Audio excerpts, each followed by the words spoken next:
रात का समय था। चारों ओर घुप अंधेरा छाया हुआ था। केवल एक ही कमरा प्रकाशित था। वहां 4 मोमबत्तियां जल रही थी। चारों मोमबत्तियां एकांत देख आपस में बातें करने लगी। पहली मोमबत्ती बोली, मैं शांति हूँ। जब मैं इस दुनिया को देखती हूँ तो बहुत दुखी होती हूँ। चारों ओर आपाधापी, लूट खसोट और हिंसा का बोलबाला है। ऐसे में यहाँ रहना बहुत मुश्किल है। मैं अब यहाँ और नहीं रह सकती। इतना कहकर मोमबत्ती बुझ गई। तो स्वागत है आपका मोटिवेशनल वीडियोस में। तो दोस्तों, दूसरी मोमबत्ती भी अपने मन की बात कहने लगी। मैं विश्वास हूँ। मुझे लगता है कि झूठ, धोखा, फरेब, बेईमानी मेरा वजूद खत्म करते जा रहे हैं। ये जगह अब मेरे लायक नहीं रही। मैं भी जा रही हूँ। इतना कहकर दूसरी मोमबत्ती भी बुझ गई। तीसरी मोमबत्ती भी दुखी थी। वह बोली, मैं प्रेम हूँ।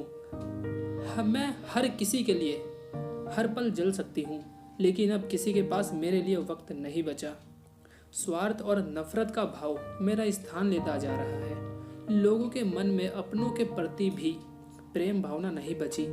अब ये सहना मेरे बस की बात नहीं। मेरे लिए जाना ही ठीक होगा, कहकर तीसरी मोमबत्ती भी बुझ गई। तीसरी बत्ती बुझी ही थी कि कमरे में एक बालक ने प्रवेश किया। मोमबत्तियों को बुझा हुआ देख उसे बहुत दुख हुआ। उसकी आंखों में आंसू बहने लगे। दुखी मन से वो बोला, इस तरह बीच में ही मेरे जीवन में अंधेरा कर कैसे जा सकती हो तुम? तुम्हें तो अंत तक चलना था, लेकिन तुमने मेरा साथ छोड़ दिया।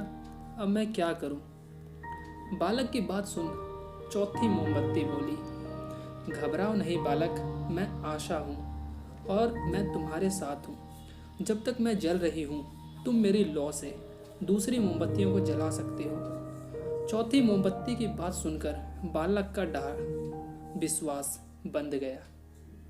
उसने आशा के साथ शांति, विश्वास और प्रेम को पुनः प्रकाशित किया।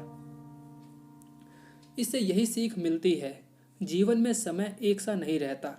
कभी उजाला रहता है तो कभी अंधेरा। जब जीवन में अंधकार आए, मन अशांत हो जाए, विश्वास डगमगाने लगे और दुनिया पराई लगने लगे, तब आशा का दीपक जला लेना। जब तक आशा का दीपक जलता रहेगा, जीवन में कभी अंधेरा नहीं हो सकता। आशा के बल पर जीवन में सब कुछ पाया जा सकता है। इसलिए आशा का साथ कभी ना छोड़ें। मोटिवेशनल वीडियोस को सब्सक्राइब कीजिए।